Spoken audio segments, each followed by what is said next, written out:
Hi, everyone, and welcome to today's Germination Retail Roundtable webinar. My name is Mark Zinkowitz, and I serve as editor for Germination, and today I am happy to be your host. Today's theme is fostering mental health in the workplace. We'll hear from three experts who will offer some knowledge and a little advice on how we as an industry can work together to help build mental health resources in the seed and ag community. Before we begin, I'd like to thank our sponsors, 2020 Seed Labs, Canterra Seeds, and SeCan for their support. We'll be doing some live tweeting during the proceedings. I encourage you to engage with us on Twitter by following the hashtag SeedRetail as we go along. Today's webinar is being recorded and will be made available at germination.ca following the event. Now, during the proceedings, you'll no doubt have some questions for our speakers. Please type these into the chat box at any time, and we'll address them during the Q&A sessions we'll hold after each speaker finishes their presentation. Now, this week is special for two reasons. It is Mental Illness Awareness Week, which is put on by the Canadian Alliance on Mental Illness and Mental Health. Not only that, but today is World Mental Health Day, which is spearheaded by the World Health Organization. A couple statistics: over 1.5 million Canadians report an unmet mental health care need every year. And according to a statistic out of the United Kingdom, improving mental health in the workplace can decrease productivity loss by as much as 30%. Our first speaker is going to talk about a very important initiative in the agriculture community that you may have heard of and how it's helping to bolster awareness of mental health in our industry. Adele Stewart is Executive Director of the Do More Agriculture Foundation and brings over 20 years' experience in mental health, workshop facilitation, disability management, human resources, as well as operational efficiency, strategy, and marketing to her position with Do More Ag. Adele, the floor is yours. So as a quick overview to what we are going to go over today is a little bit about mental health literacy, talking about farm stress and how it's different, and also how to take care of yourself as well as support others through what could be trying times. So with that, we will get started. So when we want to talk about mental health and mental stress in agriculture, it's important to understand where this has come from. So we have worked closely with Andrea Jones-Fitton from the University of Guelph, and the statistics that you're seeing on the slide here are the results of her study, which was done specifically with farmers, ranchers, and producers. So what we can see here is that 35% of producers did meet the criteria for depression, 45% classified having high stress, and 58% meeting the criteria for anxiety. The concerning part of this is that these numbers are all much higher than what we would see in the general population, meaning that we really do need to pay attention to this subject and start to address it and reduce the stigma as well as increase accessibility for resources for farmers. So the Do More Ag Foundation, we were founded in January of 2018 as a Canada-wide not-for-profit focusing on mental health in ag. We pride ourselves in being champions for the mental well-being of all Canadian producers, and we envision a culture in agriculture where all producers are encouraged to support and take care of their mental well-being. We operate under our three foundational pillars of talk, ask, and listen more. So when we review mental health literacy, there are a few key pieces of education that we can start to familiarize ourselves with. So what we see listed here are the common types of mental illness, including mood disorders, anxiety disorders, and as well as substance use.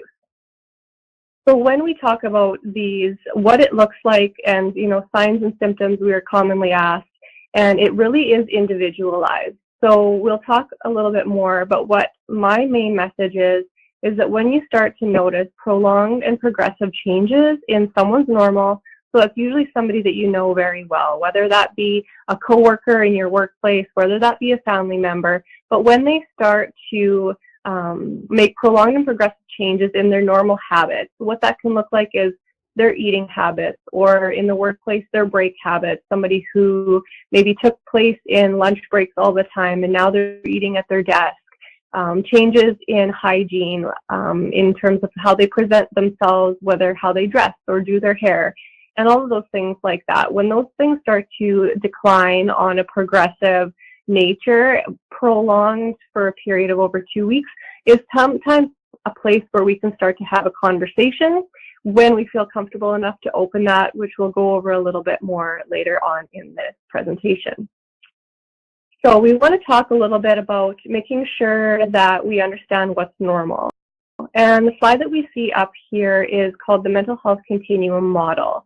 And it's really important to understand that stress is not necessarily mental illness, and stress is a part of daily lives, and we actually need a certain amount of stress to perform at our peak abilities, whether it be as an athlete or as a producer or just in our general lives. So when we look at here, what is really normal is to fluctuate between green and yellow on almost probably a daily basis. So between mental wellness and mental stress, that green and yellow is something that ebbs and flows day to day. Where we want to start to pay a little bit more attention is when we can't get back to that green spot, that mental wellness spot, for maybe a period of a couple days. So when we start living in between the yellow and the orange, in between that reacting and injured or some extreme stress with no reprieve in between, is when we start to get a little bit more concerned about wanting to take a proactive method in our own health, or maybe having that conversation if you're noticing somebody in the workplace or a fellow producer or family member in these times of extreme stress. Because then what happens is then when we're living in the yellow and the orange, we can then move into that red zone. So that's where we are probably now living or experiencing a mental illness or a mental health crisis. And everybody can recover from a mental illness. It does take usually a lot of self-care, reaching out to other people, and as well as professional help. But it is important to know that a mental illness isn't for forever. So it's really important that we start to talk about this, reduce the stigma, so each individual can get the help that they need to start going back to living in that mental wellness and mental stress, that real normal phase. And so we're often asked farm stress and why it is different. Why are the studies from the University of Guelph, why are results so high? And why are so many of our producers and agriculture workplaces experiencing stress differently than the general population? And there are a lot of reasons for that, but a couple of the highlights are the fact that they're 24/7 operations. So on the farm, we are living, we are working, we have our family, and it's all under or on the same property. So there is no break. You don't leave the office and come home to your house. Everything that we do it's a lifestyle. So work is a lifestyle, family is a lifestyle, and they're all blended together, which can make taking a break or self-care something that's a little bit harder to achieve. The other piece of it is lack of control. So whether that is policy and trade or the weather, ill animals or, a poor seed crop or things like that, we can't control anything that's going on that is our livelihood. So it's really hard to be extremely flexible as well as really strategic and have those be married in the same type of personality. You're kind of either strategic or you're spontaneous, but as producers, especially seed growers, you have to be both of those things. So that can really put additional stress on an individual, a family, or a workplace.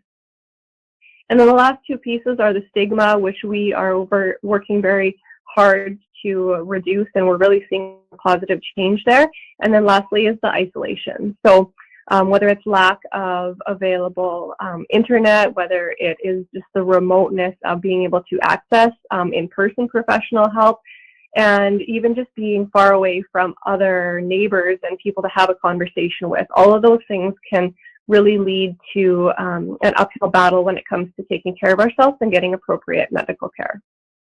So next, we do want to talk about taking care of yourself. And it's really important to understand that this looks different for everybody. And often when I do a lot of our talks and things like that, I relate it to, somebody handing you a book and saying, this book, you should read it. It absolutely changed my life.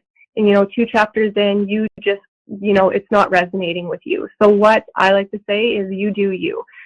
Because what works for one person may not work for the next. And in terms of self-care, that is a pinnacle thing to remember when you want to take an active role in maybe taking some time for yourself. So at the very basis of it, exercise, rest, and nutrition really are key. We often do hear this in terms of taking care of our physical wellness. And it's important to relate the two because the brain is also an organ, just like our kidneys and our livers and our lungs, that also benefit from those 3 pillars of health. So you can really do yourself a favor by putting those as a priority for yourself. And then also finding a connection to something that's meaningful for you, whether it be some downtime or some personal time, quality time with family or a friend, finding that connection that can give you a reprieve from your 24/7 operation and work life is something that you can do to take care of yourself. And the next is understanding the resources that are available to you, which we will talk about a little bit later, and that we are very proud to help promote at the Do More Egg Foundation. And the other thing that we are asked a lot about is supporting others and how to support others when we, are noticing those prolonged and progressive changes in our loved one or our neighbor or our coworker. How do we help them? And as much as we want to go the mile, and as producers, we are usually so very generous with ourselves and our time to other people that are so important to us, it's important to support within your means. So what that means is, whether you're certified in mental health first aid, you might be able to offer just a little bit more assistance than if you're not. And if you're not, that's fine, but it's understanding how far you can go in supporting somebody while also taking care of yourself, because that's an important piece of it that can really weigh on you if somebody does open up to you that they are experiencing a mental illness or a mental health crisis. So when we are looking at that, we encourage people to listen with empathy. So we are, as producers, really want to fix things a lot for people. As farmers and as human beings as a whole, it's in our nature to want to fix things. And sometimes that's not the best mode of communication when someone's opened up about their mental health. So a really great place to start, if someone has shared with you, is just sitting back and saying, I don't know what to say right now, but I'm really glad you told me, and I want to let you know that I'm here for you in any way I can be. And what that can look like is helping that person maybe access resources, making a phone call together and things like that. It's all permissions-based conversations that can help really build the bridge when it comes to reducing stigma and increasing our mental health literacy and supporting each other. So when we are asked, how do we do this? Where do we start? It really is a top-down approach. So if you're in the workplace, having a leader come forward and say, we're going to talk about this, or having, the head of your household talking to your other family members or your children or even coworkers on the farm, if you're a larger organization. So asking, just talking more. We're going to talk about this. And maybe it's not that day, but saying, if anybody wants to talk about mental health, it's a priority for us. And if anybody wants to talk about it and when the opportunity arises, we are promoting and are supportive of having those conversations here. The second pillar of asking more, we talked a little bit about noticing those prolonged and progressive changes. So asking somebody, how are you? How really are you? Or even having the conversation, how is your mental health? Are things that we are looking for and encouraging people to do when they want to do more in terms of mental health and egg. And the last one is that listening more. So asking the question and then listening, again, without that fix it, mentality, but the empathy and being there for somebody else.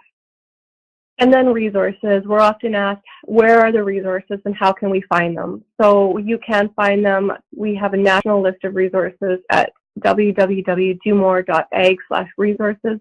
It's going to continue to be an evolving place for resources. There are national lists of where rural and farm stress lines are available across Canada, as well as general lines. And then we are going to be working to continue to promote mental health in agriculture and the support for professionals and people that need to talk to someone who understands the farm is going to be a continuum model on that website, so you can continue to access it, and it will continue to evolve for the time to come. I want to thank you so much for your time today, and hopefully you found some tips and some education and encouragement to talk, ask, and listen more when we are talking with our loved ones, our friends, and our coworkers about mental health in ag. Thank you. Thanks so much, Adele. We'll now take a few questions. If you have a question, please type it into the chat box. Adele, I have a question regarding how we can recognize a mental health challenge in ourselves. We may be able to recognize a mental health issue in somebody else, maybe if somebody's not behaving the way they normally do, but sometimes it can be harder to recognize these things in ourselves. How can we go about identifying when maybe we need to take a little break and sort of regroup and maybe take a deep breath ourselves? Yeah, and I think that is a tough one. I think it's harder to look at ourselves than it is other people, no doubt. But it is really important because you do need to make sure that you're in a good mental wellness state if you are going to support someone else who's going through a real crisis. And as with any illness or injury, prevention and really early intervention is key when it comes to mental health. So being able to be in tune with yourself, and being unforgiving with yourself as well, because when in times of stress, especially when it comes whether it's a high stress time in the workplace or harvest or seeding or anything like that, we can be really hard on ourselves. So the first piece of that is being forgiving. And if we need to take that hour, it is really hard to do when we have deadlines looming. But when we are full of anxious thoughts and high stress, we need to take care of yourself. So when it comes to that self-care, maybe it's taking an hour to reprioritize or things like that. But to be able to recognize that and be like, I'm highly stressed right now. And can I do something about it? And if I can't, how can I redirect my thoughts?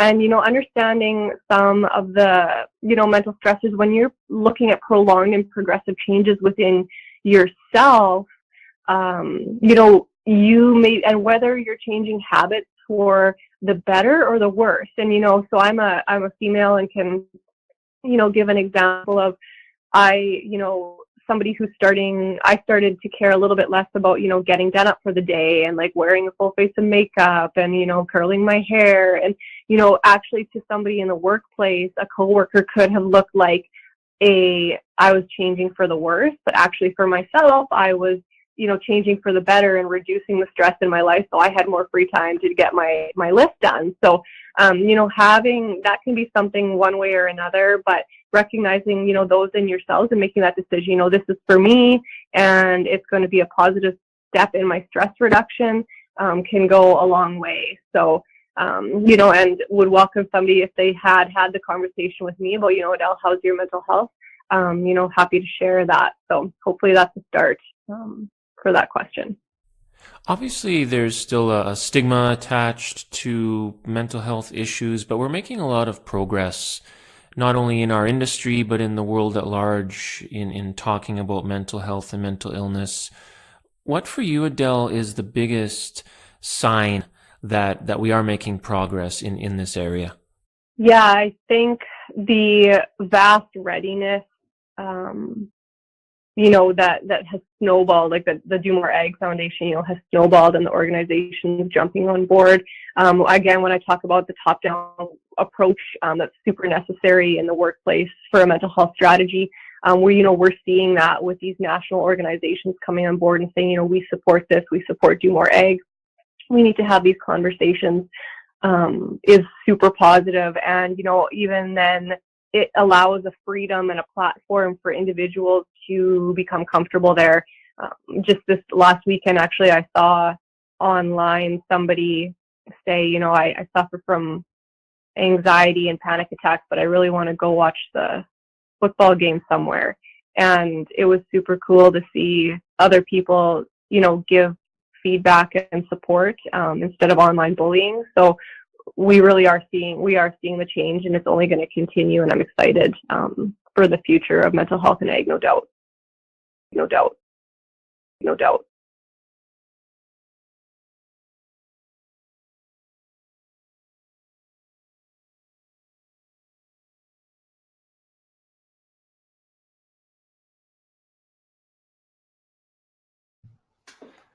Adele, I have a question in regards to the United States. We have an American listener who's wondering if there's a similar foundation in the United States that's similar to the Do More Ag Foundation. Yeah, so I would love to say yes. We are really focused here in Canada, so I can't say for sure that there's not, but to my knowledge at this time, not another national non-for-profit in this space in the U.S. We have had some good conversations about people. Obviously, it's needed there as well and things like that. And I know there's a lot of good people having a lot of good conversations about it. But at this time, not that I am aware of. But again, I can't be 100% positive on that. And if there is, and anybody does know, I'd love to hear from them. Well, thank you so much for the talk today, Adele. Have yourself a great day. Thanks so much. You too.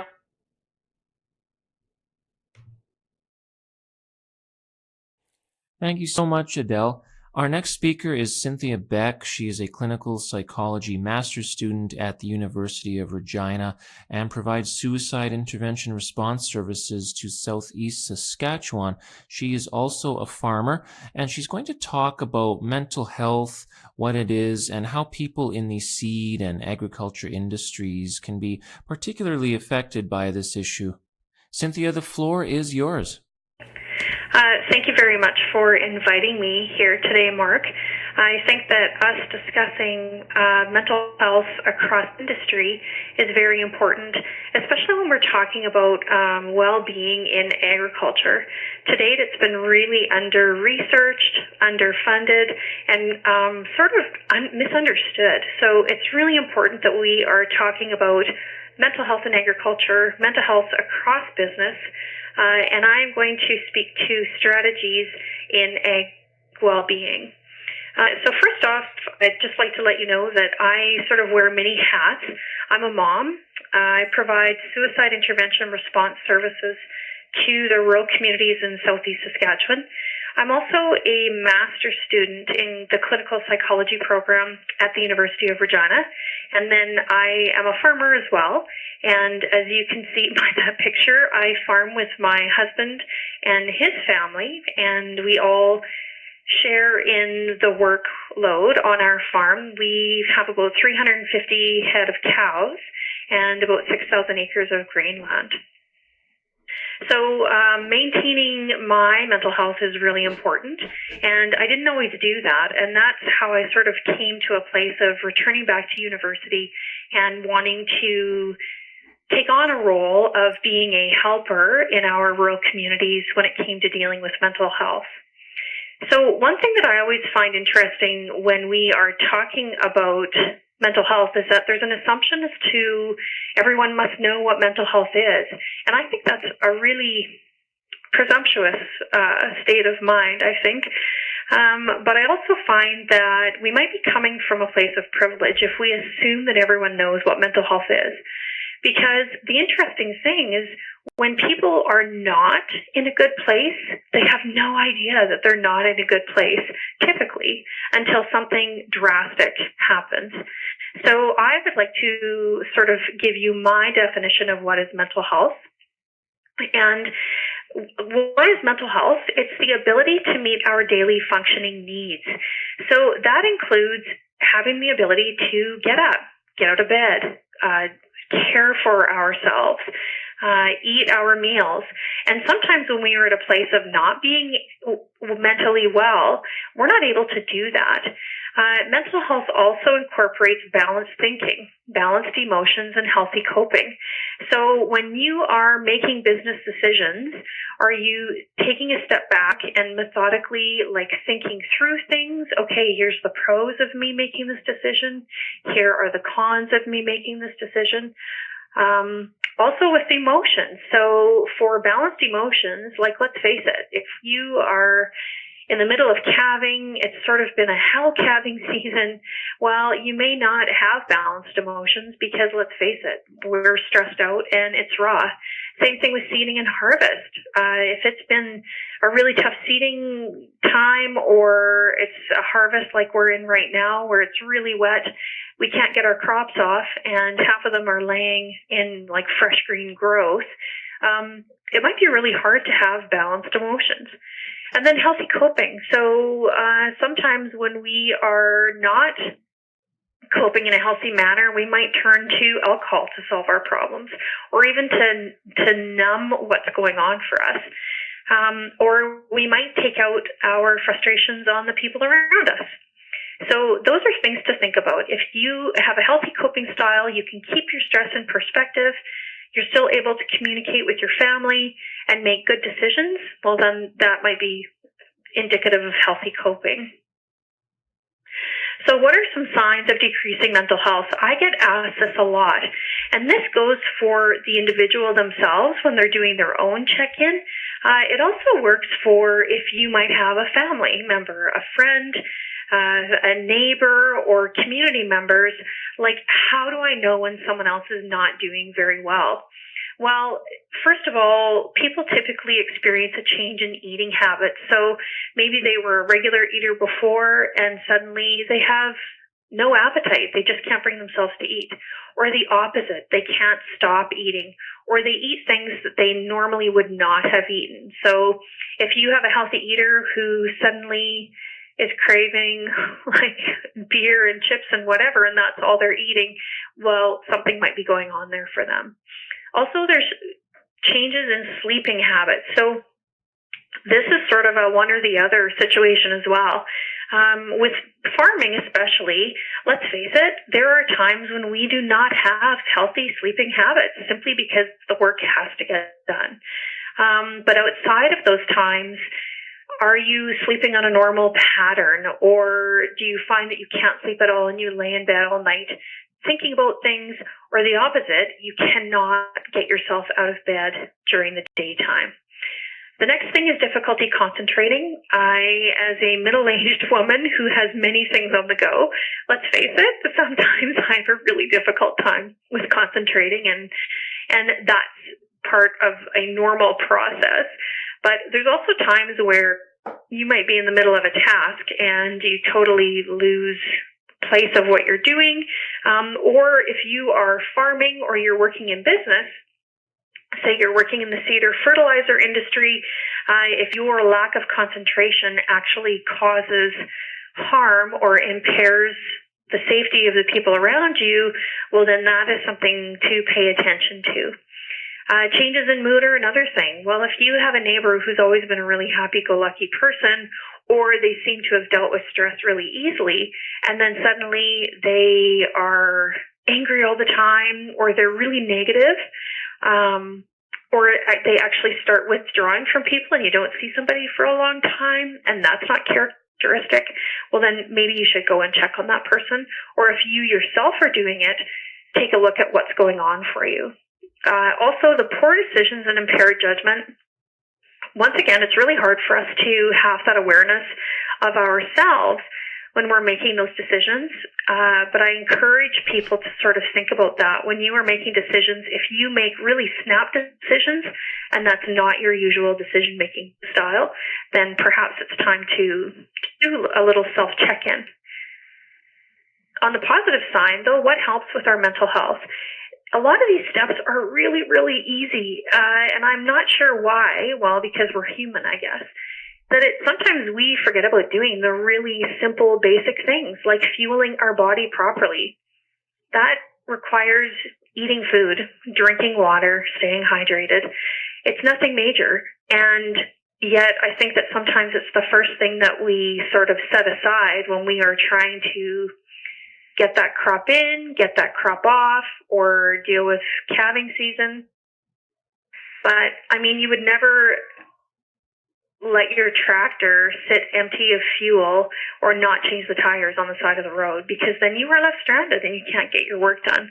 And it's the same thing for our body when we lack the proper fuel. And it's the same equally for sleep. So for our sleep, we typically don't recognize how important sleep is, but we're finding out that sleep actually has long-term implications. So it's really important to try and set aside time to sleep, even if it's having a 20-minute nap after lunch, if that's possible, and then catching up on your sleep at night. Self-awareness is another big one, and I spoke earlier of that. When we are self-aware of, hey, how am I coping? Or, hey, that was a really weird decision. I don't think I ever would have made that decision before. That's what speaks of self-awareness. Another thing is to use your thinking time wisely. So for a lot of people, when we are dealing with mental health, we compare ourselves to other people. That is not helpful. It's actually very, very harmful. Another thing is to have factual self-talk. So pay attention to what you're telling yourself. Are you telling yourself, I'm never going to get this crop off? Because if you were to look back at the facts over the last however long you've been farming, you probably have way more years that you've taken that crop off than you've had years where you couldn't get the crop off. So really have honest conversations with yourself and also honest conversations with other people in your environment. And the realistic list to accomplish, quite often we have many, many things on our list of things to do, and it's not humanly possible to get them all done in the day that we're hoping we can fit them in. So approach your to-do list of tasks really realistically. And the last thing is, if you can, try and talk to a trusted person, whether that's your neighbor, your spouse, a family member, maybe start off with your doctor. It doesn't really matter. The biggest thing is to recognize, hey, I might need some help. I don't know what's going on, but I know that I shouldn't let it get any further than it already is. So those are sort of a really brief rundown of what mental health is, what are some signs of decreasing mental health, and then some things that we can do to actually help ourselves with mental health. Thank you so much, Cynthia. We'll now do another short question and answer session. If you have a question, please type it into the chat box. Cynthia, obviously a workplace can be any number of environments. It can be an office, it can be out in the field, in a vehicle. How can we apply these strategies to different work environments? One thing when you're working with other people, it's really important to recognize how you impact others. And I think that maybe if we are working, if we're in a vehicle or if we are in a job location or even if we're working on the farm with other family members, it's really easy to forget that, hey, these other people have stuff going on in their own lives too. So be aware. Be aware of yourself. Also be aware of that other person. People usually provide signs that something is not okay with them, or that they are deteriorating in mental health, or that they might just have more on their mind than normal. So I would say be aware of yourself, be aware of the people around you, and it's just simply observing. Just observe the person. Also, clearly communicate. I think that a lot of times our mental health diminishes when there is poor communication involved, especially in the workplace. Sometimes it is really easy to assume that people understand what we're talking about, but typically nobody has the exact same thought that we have. That's one way that we're all really unique. So self-awareness, awareness of others, and clear communication so that there is no possibility of miscommunicating and creating further problems in the future. Well, and that's the hard part, isn't it, is communicating. Why is that, and how can we do that better in a workplace environment? I think that a lot of people, when it comes to communicating about mental health, it makes people uncomfortable, and that's sort of a natural process. But at the same time, if someone had a broken leg or they were laying there injured, say they got hurt on the job, hopefully you would not ignore them because it's uncomfortable for you to say, hey, I saw you fall off the fertilizer bin. Are you okay? Well, of course you would go and you would speak to them, right? So mental health, having discussions around mental health really are that easy. Approach the person and say, hey, how's it going? And they're going to tell you it's fine. And then ask again, how is it really going? I've noticed this, I've noticed that you've, shown up late for work the last few times. You're not in trouble for it, but it's just not like you. Is something going on? Another thing that we can always say to people when we're trying to communicate with them is, I'm here for you. I might not be able to help you, but I am here to listen. And listen without judgment. I think that a lot of times when people actually are trying to communicate, we give off signals to them that might indicate that we are judging them or not hearing them, or maybe we don't appreciate what they're saying. But we still need to listen. We need to be actively invested in what the other person is saying if we want to have a healthy working relationship.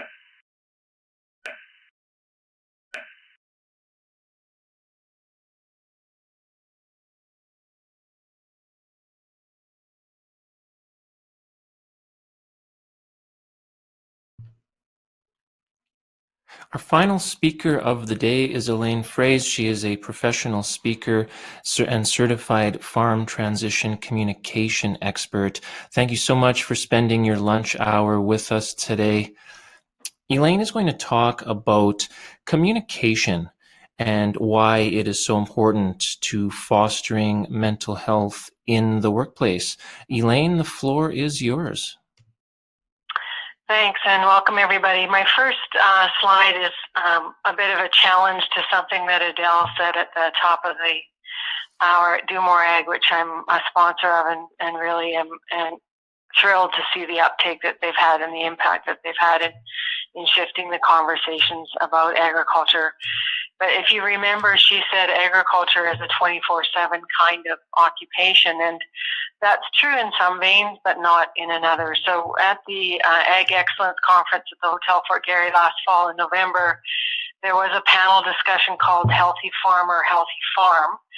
And the mindset shift comes with the saying that was also said that day, there's no badge of honor for living a stress-filled life. And so if you're in the workaholic bar, which is also on her Continuum, which if you recall was in the red zone, orange to red zone, workaholism in agriculture is no longer a badge of honor. And so I would like to challenge all of the webinar listeners today to really challenge what you believe to be true about how you show up in your workplace and how you show up in agriculture. Because my definition is mental health is about recognizing where the person is currently at and helping everybody be successful. So when I talk about communication, one of the questions I'd like you to start asking your coworkers and your farm family is, what would you like me to do differently? And how can we all help each other better? What would be helpful to you?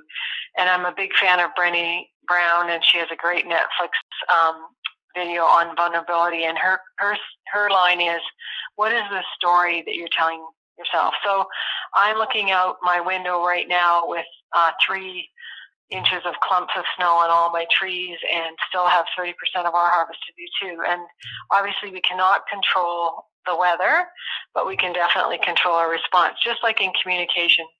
So our resilience on the next slide is our ability to bounce back. And if we want to talk about how to be more resilient in being mentally well and healthy in agriculture and break through, just like this plant is breaking through the landscape barrier, Dr. Nikki Gerard, who is a psychologist in Saskatoon, did a study many years ago called What Doesn't Kill You Will Make You Stronger. And her findings of following farm families for 12 years found that if families can communicate, celebrate, and connect with community, they will have the resilience to bounce back. So as a communication specialist, my encouragement to listeners is, what are you telling yourself and how are you communicating to yourself? And I think that was alluded to earlier when we talked about self-talk, and Cynthia was talking about, how you talk to yourself. The next thing is revisiting the practicality of physical care. And I just want everyone to know who's listening that I am a postpartum depression survivor. So I spent most of 1984 in a psych ward in Winkler, Manitoba, because the hormones in my body went really wild after I gave birth to our daughter in 1984. So I am very clear about the importance of good rest and sleep, food for fuel, and also movement, which Cynthia, I think, also talked about. And I want to tell a short story here about a farmer in Saskatchewan who emailed me and said, Elaine, I'm not sleeping and I'm not making good decisions. Can you help me? And just commonsensically, I said, when was the last time you saw your doctor?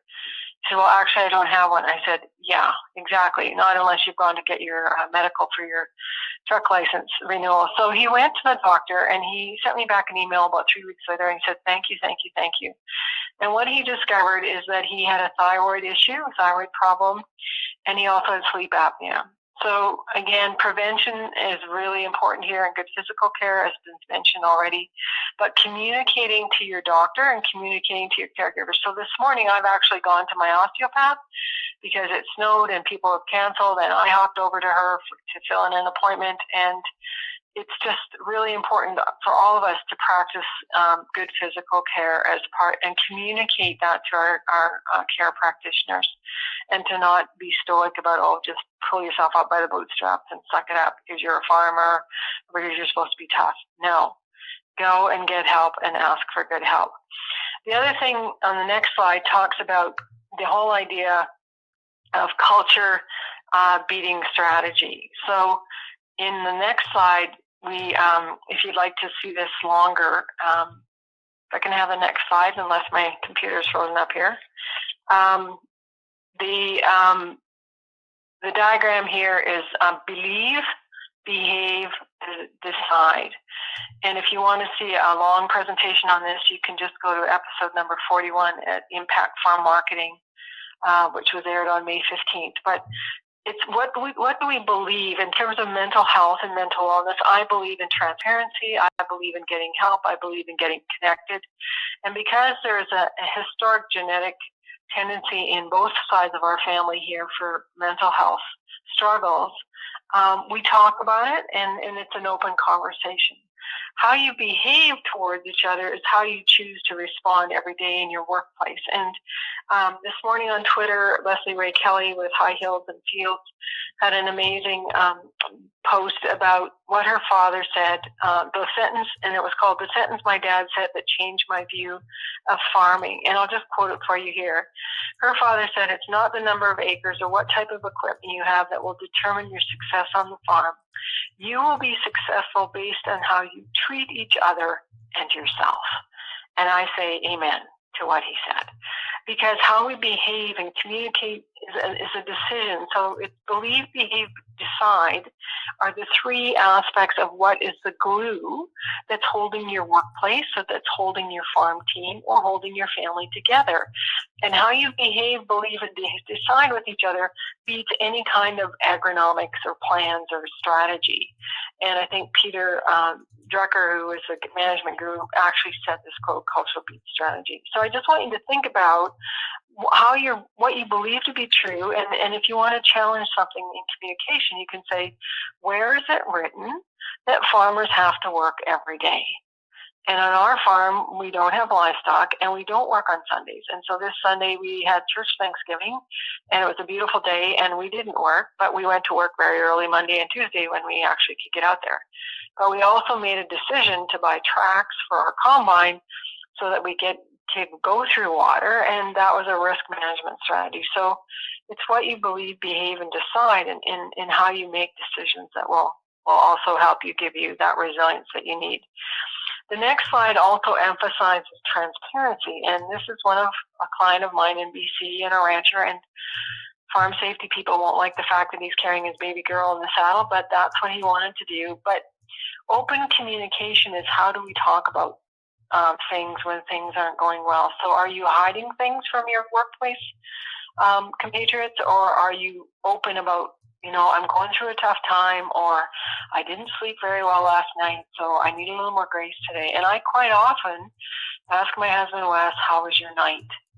because if he hasn't had a good night, I know that it's going to be harder for him to navigate some things, and I just want to extend more kindness and grace to him, knowing that he had a rough night. And kind of hours we've been pulling this week have been very short, and so everyone is sleep deprived at this time, and we have to be transparent about that. The other thing that Jerry Friesen, who calls himself a recovering farmer, said at the Healthy Farmer panel discussion is what's really changed is his willingness to talk about mental health. And Jerry's a good friend of mine. We work together in farm debt mediation. And I just think that we're reaching a stage in agriculture now with the Do More Ag and the tweeting that goes on about mental health. It's just such a healthier conversation. So don't be afraid to be transparent about what's going on for you, but make sure that you're doing it with someone who's a safe person and someone who will respect your story, keep confidentiality where you want it to be kept, and also connect you to good resources. So talking about good resources, on the next slide I have a photograph of my son Ian, who's a successor on our farm. And I'd like to shout out to Canterra Seeds. We're, of course, Canterra shareholders, and also SeCan shareholders, and we also send our lab work to 2020 Labs. So thank you to the sponsors of this webinar today. But mental health workers are available in rural areas. You need to know how to access them, and the best way is to get the crisis line or to phone your health region and say, what's the intake number that I phone? You phone the intake number, and then people will communicate to you as to who your mental health worker will be, and then you can set up an appointment with them. You may have to go deeper with some long-term counseling, or you might just need, I think what Cynthia said, somebody who's supportive as a friend, who you can talk to, someone who's trusted that you can talk to. Now, I recently had a farmer who was quite appalled that he was going to have to drive an hour and a half to get to his mental health worker. And that's just the geographical situation of we need more mental health workers in rural areas and more psychiatrists, but we have to do what we can do. But my son belongs to a peer networking group, which is a marketing club in Killarney. He and his wife also take care of themselves spiritually with a Bible study group, and he also takes care of himself on the fun side with his hobbies and going hunting and stuff when, of course, he's not farming. So part of communicating what you need in mental health is also around what are you doing for fun, and how are you filling up your emotional bank account. And you need to pay attention to that. And yes, we have long stretches of hard work and long harvests, but when we finished the wheat and cereal crops on our farm, everybody in the combine got a milkshake, and some of them got sundaes. And we celebrated the fact that we actually got the grain in the bin before the next series of rain came. On the next slide, I will also want you to communicate with each other about finances. I mentioned already that I've been on farm debt mediation, and it's going to be tough. And we know that a lot of people are going to be stressed with their finances. Don't clam up on this. Talk to your creditors. Talk to your spouse. Look at what you can let go of, and look at prioritizing what is really going to have to happen to make that part of your life manageable and navigatable. I have another video on YouTube called Finding Fairness in Farm Transition, and the F in fairness, which is my definition, is helping everyone be successful, stands for financial transparency. So you need to be communicating about where your finances are at. And if you don't think you can afford a counselor, you might, if you're in an off-farm job, have benefits for an employment assisted program, EAP, employee assistance programs, that you don't even realize that you do have counseling available. And I just met with a young woman today who said, Elaine, I have offered my parents to pay for their counseling. They just refuse to take it up. So it's your decision what you want to allocate your finances to. The next slide talks about risk, and this is ThinkLink Graphics that was done by Lisa out of thinklinkgraphics.com, and she's the one who transcribes many of the Ag Excellence Conference panels and discussions into these kinds of graphics. So when you look at unhealthy risk facing or challenges facing the family farm, it's just plastered here. There's it says don't let issues sit, and it says have a clear vision and clear communication. Make sure your wills and power of attorney up to date. And so communicating about getting your affairs in order is really important.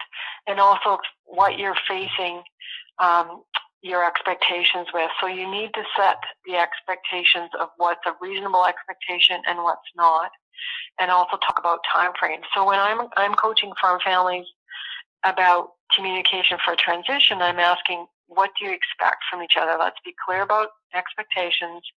Let's get certainty of timelines and agreement. So you might be pushing yourself hard to do something, but your timeline expectation is maybe not reasonable. And then the last thing is you have to act. So communication for good mental health is the foundation for everything else, because when you build your team of trusted advisors and get support from your network, you're going to have the kind of support system to give you the resilience to do what needs to be accomplished. And no person is an island. We can't work alone. So my last two slides talk about an emotional bank account, which I mentioned earlier, and it says, write your hurts in the sand and carve your blessings in stone. It is Thanksgiving weekend coming up, and I have Thanksgiving every day. I count my blessings every day, and I also am intentional about how I am putting deposits into the emotional bank account of my farm family and our farm team and the people that I connect with every day. So this is, I think, a concept of Stephen Covey, but we're all like a glass that needs to be filled up with good things. And my curiosity is, even in the hard times that we're facing right now in agriculture with the weather challenges, how every day can we put deposits in the emotional bank account of people around us and in ourselves? So my last slide is just a reminder that there are lots of resources available. Building Your Farm Legacy is 7 years of my writing in Grain News, and you can also get it on audible.com if you don't have time to read, because most young farmers tell me they don't.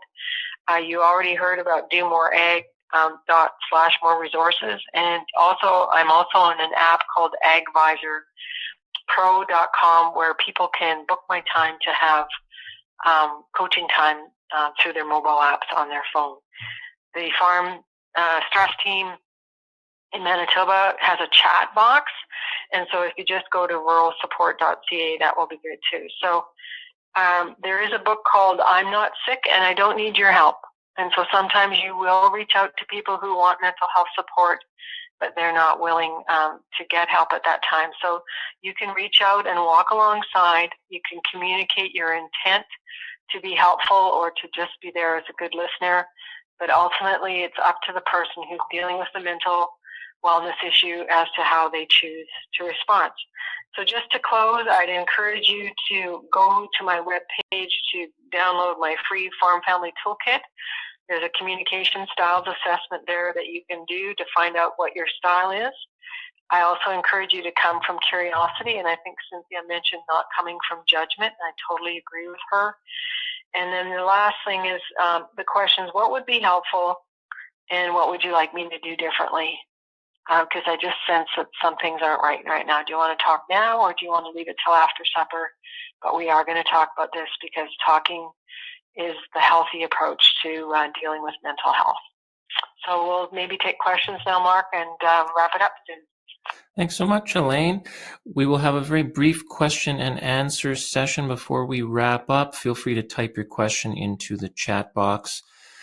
Elaine, you talked a lot about communication, and communication can be difficult for a lot of us, talking about our feelings, talking to other people about their feelings.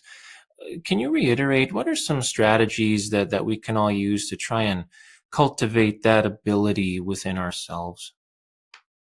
Well, I think part of it, Mark, is first of all, maybe practicing some scripts. So one script that I learned in my conflict training years ago was, I think, I feel, I need, I want.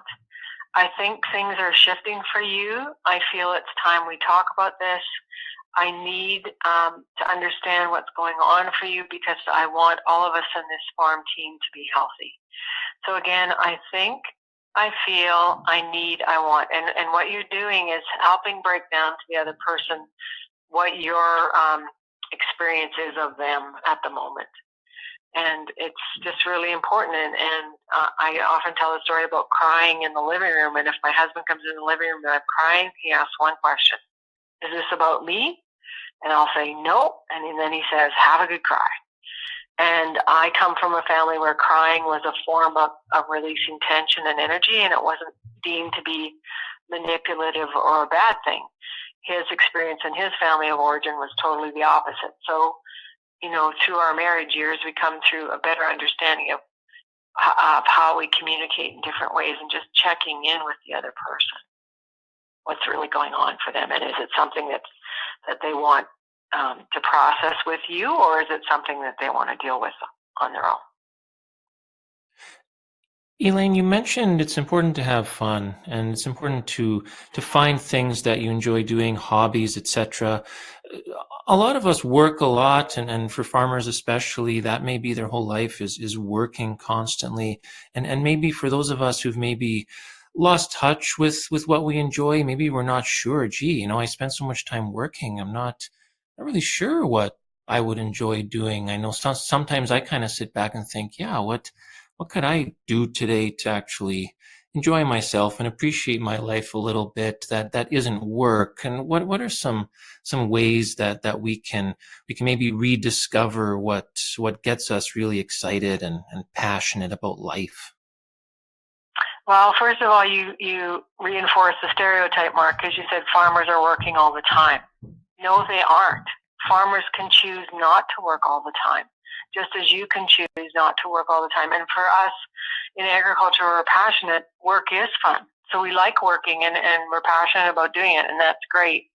But what you can do is to look at what gives you a sense of play and creativity. And for me, this morning, I got to play with my grandbabies next door for an hour while their mom was packing up for a trip they're taking later today. So for me, fun would be playing with grandchildren. I listened to a podcast with Cal Fussman called Big Questions with Cal Fussman, which I think your listeners would really enjoy.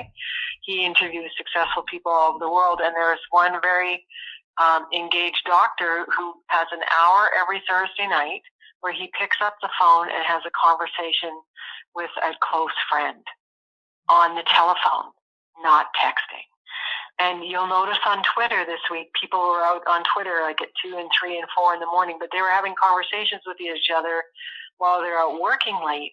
But I just want to encourage the millennials listening, use your phone as a phone. Have conversations that go back and forth in real time where you can hear the other person's voice. You know if it's sad, you know if it's light, and make connections with people. Develop relationships that fill your bank account. And I love Bluetooth on my car, because when I'm on my 3-hour journey to the airport in Winnipeg, I use that time as girlfriend time. I'm not listening to news or stuff that I don't care about at the moment. I'm developing and connecting in relationship. So fun to me is what are you doing to build relationship? And, spending time building a campfire, having people over for supper and not worrying about whether or not it all, your drapes match the carpet or the house is perfectly clean. I mean, that's just so not on my priority scale. My priority is building relationship, and so I want you eating at my table, even if it's just a simple meal of soup and buns. It doesn't matter. So I just, as a coach, I would encourage the listeners to also put pictures on a piece of paper and make a vision board of what you would like to see in your life that isn't there yet, and cut up a magazine or cut up words of things that you want to see happen, because you need to envision what a wonderful day on your farm looks like to you, or what a good day at your workplace looks like to you, or what you want to have happen in your life. And many of the older farmers listening to this, they're not retiring. They're changing their roles, but they're not leaving the farm. So I call that reinvention. And I know one guy said, Elaine, I'm going to fix up an old tractor for each of my kids. And another guy, it was old cars, and that was their sense of fun for them. So each person's going to have a different sense of fun, but don't forget that you need to have fun. And one last question quickly before we wrap up. You mentioned, Elaine, that I reinforce a stereotype there, and stereotypes, that's a good point. It happens to all of us, even if we don't realize it. And what is for you, the biggest stereotype regarding the issue of mental health, and how do we bust that stereotype? the biggest stereotype is that I'm having a nervous breakdown. You're not having a nervous breakdown. You have depression. There's 7 different kinds of depression. So again, the slide that Adele showed about mental literacy, knowing that there's many different kinds of mental illnesses and stresses, but I've navigated those with myself and with my family members. And I would just like people to know that it's important to do exactly what Do More Ag says, to talk more, ask more, listen more, do it. Like, be present and help get that person connected to the support systems that are going to help get them better. Thank you so much, Elaine. I know everybody's really appreciated your insights today. Have a great day. You too. And blessings to everybody as they navigate #Harvest 2019. Thanks, Elaine. Take care. Okay. Bye-bye. Well, that is it for our webinar today. Thank you very much for joining in. I'd like to thank our sponsors one more time, 2020 Seed Labs, Canterra Seeds, and SeCan for their support. Remember, this webinar will be available for viewing at germination.ca within the next 24 hours. Thank you so much for your time and enjoy the rest of your day.